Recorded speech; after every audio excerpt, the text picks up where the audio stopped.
Joy University, best emerging university in South India. For admissions, contact.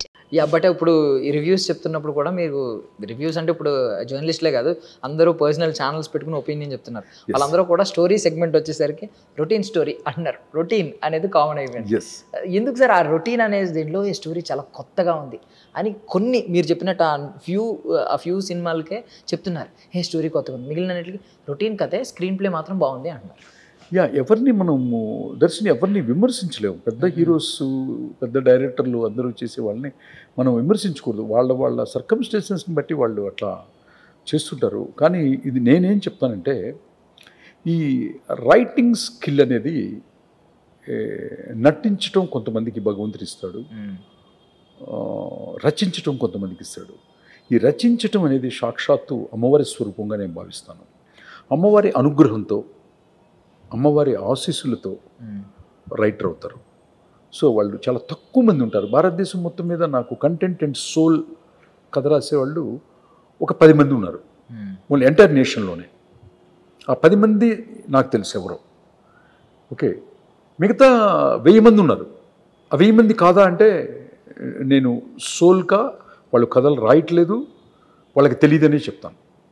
ఇట్లా soul content based రాసే వాళ్ళు మాత్రం ఒక సెన్సేషన్ క్రియేట్ చేశారు. ఫర్ ఎగ్జాంపుల్ అర్జున్ రెడ్డి, సందీప్ పొంగారెడ్డి గారు. అసలు ఫస్ట్ హాఫ్ చూసి ఫోన్ చేసి చెప్పాను నేను. టీ సిరీస్లో నా ఫ్రెండ్ ఉన్నాడు రాజేంద్ర అని, బాంబేకి ఫోన్ చేసి చెప్పాను. ఫస్ట్ హాఫ్ చూసి ఫస్ట్ హాఫ్ అవగానే కాల్ చేసి చెప్పాను అనమాట. ఇది హిందీలో చూడండి ఇమ్మీడియట్గా అదిరిపోద్దని కూడా చెప్పాను రాజేంద్రకి. సో వాళ్ళే తీశారు హిందీలో, అక్కడ కూడా పెద్ద హిట్. సో అదే డైరెక్టర్ మళ్ళీ అదే సోల్తో ఒక తండ్రి నాన్న కొడుకులు కదా చాలామంది రాస్తారు కదా, తండ్రి కొడుకులు అనేకమైనటువంటి డైమెన్షన్స్ ఉంటాయి. యానిమల్ రాశాడు. యానిమల్ అద్భుతమైన ఆవిష్కరణ అనమాట. He's also from Telangana. What a great writer cum director. అందాకెందుకు మన సుకుమార్ గారు పుష్ప 1 and 2. ఇది అసలు ఒక దాని మీద పుష్ప 1 and 2లో ఒక బుక్ రాయాలి. అంత సోల్ కానీ స్క్రిప్ట్ కానీ దాని లోపల అతను కష్టపడినటువంటి స్క్రిప్ట్ విధానం అద్భుతం, అమోఘం అనమాట. సుకుమార్ గారు మీకు ఎప్పుడు ఏ ఏ ఏ మైక్ పెట్టినా నేను చెప్పేది సుకుమార్ గారు, సందీప్ పొంగారెడ్డి గారు గురించి మాట్లాడకుండా తప్పదు. ఎందుకంటే నాకంటే చిన్నవాళ్ళైనా మీరు రచనలో మాత్రం ఎంతో గొప్పవాళ్ళు. అది అంటే ఇప్పుడు మీరు చిరంజీవి గారు కావచ్చు, బాలకృష్ణ గారు కావచ్చు, రజనీకాంత్ గారు కావచ్చు, ఒకప్పటి లెజెండ్స్. ఇప్పుడు కొంచెం ఏమవుతుందంటే కొంచెం ఇంబ్యాలెన్స్ అవుతుంది. లైక్ మన బాలయ్య బాబు గారి సినిమాలన్నీ బాగానే బాక్స్ ఆఫీస్ దగ్గర బాగానే ఉన్నాయి. చిరంజీవి గారు కొంచెం సతమతం అవుతున్నారు. ఇప్పుడు రజనీకాంత్ గారు జైలర్ మినహా మళ్ళీ కొంచెం ఆయన కూడా సతమతం అవుతారు. మీ స్టోరీ మళ్ళీ వాళ్ళకి అవసరమేమో, మీకు కూడా మ్యూచువల్గా అనుకోండి పోనీ, మీ స్టోరీ మళ్ళీ వాళ్ళకి పడాలి అని మీ మైండ్లో అనిపిస్తూ ఉంటుంది కదా, ఏమన్నా మరి దానికి ప్లాన్ చేస్తున్నారా సార్? అదే నాకు తెలుగు ఇండస్ట్రీలో ఇష్టమైనటువంటి, నా మానసికంగా నాకు బాగా దగ్గరైనటువంటి, పిలిస్తే అన్నయ్య బాగున్నావా అనే ఒక పెద్ద కమర్షియల్ డైరెక్టర్లు ఎస్ఎస్ రాజమౌళి గారు. వాళ్ళ నాన్నగారు కూడా నాకు మంచి మిత్రుడు విజేంద్ర ప్రసాద్ గారు. ఆయన national number 1, both are national number 1. ఒక నాకు ఫ్యామిలీ మెంబర్గా, నా సొంత బ్రదర్గా నేను ఫీల్ అయ్యేది డైరెక్టర్ వివి వినాయక్ గారు.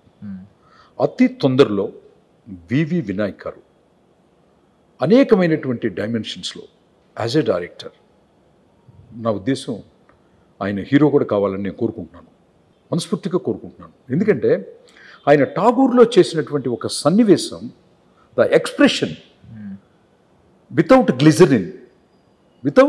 గ్లిజరిన్ ఆయన ఎక్స్ప్రెషను ఎవరు గమనించలేదు. కానీ నేను మాత్రం చెప్తున్నాను, వినాయక్ గారు ఆ ఒక్క షాట్, ఒక రైటర్గా నేను చెప్తున్నాను, నవరసాలు పోషించగల కెపాసిటీ నటుడు మీలో ఉన్నారు. విజయ్ సేతుపతి లాగా హీరోయిన్ లవ్వులు సాంగులు కాకుండా మీరు ఒక క్యారెక్టర్ ఓరియంటెడ్ సినిమాకి హీరో అయితే బద్దలైపోద్ది సార్. త్వరగా యాక్ట్ చేయండి సార్ ప్లీజ్. అంటే మేము మీ నుంచి త్వరలో ఎక్స్పెక్ట్ చేయొచ్చు అని అడుగుతున్నాను సార్. బేసికల్లీ చిరంజీవి గారు కానీ, బాలకృష్ణ గారు కానీ, అదే రజనీకాంత్ గారు మంచి దర్శకులు. మా వినాయక్ గారు ఏదైనా ఒక పెద్ద ప్రాజెక్టు చేయాలి అన్నయ్య అని డిస్కషన్ జరుగుతున్నాయి. అవన్నీ పెద్దవాళ్ళ నోటి నుంచి ఉంటే చాలా హాయిగాను తియ్యగాను ఉంటాయి అనమాట. నేను ఇండస్ట్రీలో చాలా చిన్నవాడిని కదా, అందుకు. యా, ఇప్పుడు మీ సినిమాలు కొన్ని సినిమాలు రిలీజ్ అయ్యి నరసింహనాయుడు, ఇంద్ర అన్నీ రిలీజ్ అయ్యి వాటి గురించి ఐ మీన్ ఈ జనరేషన్ వాళ్ళు వచ్చి విజిల్స్ చేస్తూ పేపర్లు చింపుతూ ఆ వీడియోలు యూట్యూబ్లో సెన్సేషన్ అయిన సందర్భాలు చాలా ఉన్నాయి. ఎస్, అదే ఇంద్ర రిలీజ్ ప్రపంచం మొత్తం బాగా బాగా థియేటర్లో అమెరికాలో కూడా అల్లర్లు గిల్లర్లు జరిగి హయ్యెస్ట్ రెవెన్యూ జనరేట్ చేసిందని గౌరవ నిర్మాత అశ్విని దత్ గారు ఆ రోజు మమ్మల్ని చిరంజీవి గారు ఇంటికి పిలిచి మమ్మల్ని సత్కరించి షాల్వాతో మాకు చక్కగా కడుపు నిండా భోజనం పెట్టి ఏంటి మళ్ళీ ఆశీర్వదించి మళ్ళీ కలిసి పనిచేద్దాము అన్న డిస్కషన్స్ కూడా జరిగినాయి. గోపాల్ గారిని, దత్తు గారిని, పరచూరి బ్రదర్స్ని, మా అన్నయ్యల్ని సో నన్ను పిలిచి గౌరవించారు. అది నిజంగా టోటల్గా ఆ కాంబినేషన్ మళ్ళీ జరగాలని ఎంటైర్ ఆంధ్రప్రదేశ్ ఎక్కడికి వెళ్ళినా అడుగుతారు, మళ్ళీ చిరంజీవి గారితో ఎప్పుడని. అది నేను చెప్పాను కదా, ఆ కాశీ విశ్వనాథుడు ఈ క్షణం అనుకుంటే వచ్చే సంవత్సరం థియేటర్లోకి వచ్చేస్తాం అంతే.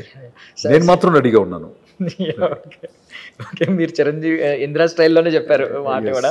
Yeah, okay. అంటే ఇప్పుడు ఈ మధ్య తగ్ లైఫ్ అని ఒక సినిమా వచ్చింది సార్, మణిరత్నం తగ్ లైఫ్ మొన్న వచ్చింది. మణిరత్నం గారి గురించి మనం చాలా గొప్పగా ఎప్పటి నుంచో ఆయన సినిమాలు అంటే చాలా ఒక సోల్ మనం ఫీల్ అవుతూ ఉంటాం, సోల్ టచింగ్ ఫిల్మ్స్. బట్ సడన్గా ఏమైందంటే తగ్ లైఫ్ సినిమాకి వచ్చేసరికి ఎక్కువగా ఉన్న కంప్లైంట్ ఏంటంటే మణిరత్నం గారు కొంచెం ఈ జనరేషన్ కోసం మారి ఆయన ఒరిజినాలిటీని కొంచెం మిస్ చేశారేమో ఇందులో అనే ఫీలింగ్ వచ్చింది ఎక్కువగా ఒపీనియన్లో. కథలకి జనరేషన్ ఉండదు దర్శన్, కథలకి జనరేషన్ ఉండదు. కథలకి జనరేషన్ ఉంటే రామాయణం బోరు కొట్టాలి కదా, మనం వింటాం కదా రోజు. మనం ప్రతి గుళ్ళో రామాయణం గురించి కొన్ని కోట్ల సంవత్సరాలుగా జరుగుతూనే ఉంది కదా. కథలకి జనరేషన్కి సంబంధమే లేదు, అది జస్ట్ తెలియని వాళ్ళు మాట్లాడతారు. కానీ కథకి ఉండాల్సింది ఏంటంటే ఆత్మ. ఏముండాలి? ఆత్మ.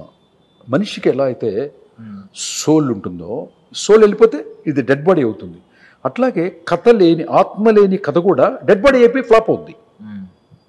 సో ఆత్మతో కథ రాసేవాళ్ళు మణిరత్నం గారు, కమల్ హాసన్ గారు. మొన్నే నేను చాలాసార్లు చెప్పాను, మళ్ళీ చెప్తున్నాను, ఇది చాలా జాగ్రత్తగా మీరు కూడా దర్శనం తెలుసుకోవాలి, అందరూ తెలుసుకోవాలి. మణిరత్నం గారికి, కమల్ హాసన్ గారికి 35 సంవత్సరాల క్రితం నాయకుడు ప్రపంచ 100 చిత్రాలని సెలెక్ట్ చేస్తే టాప్ 100 ఫిల్మ్స్ భారతదేశం నుంచి రిప్రజెంటేటివ్ ఉన్న సినిమా ఒక నాయకనే మణిరత్నం గారిది. దానికి వెనకాల ఉన్న వ్యక్తి ఎవరు అంటే సుజాత రంగరాజన్ గారు, మా గురువు గారు.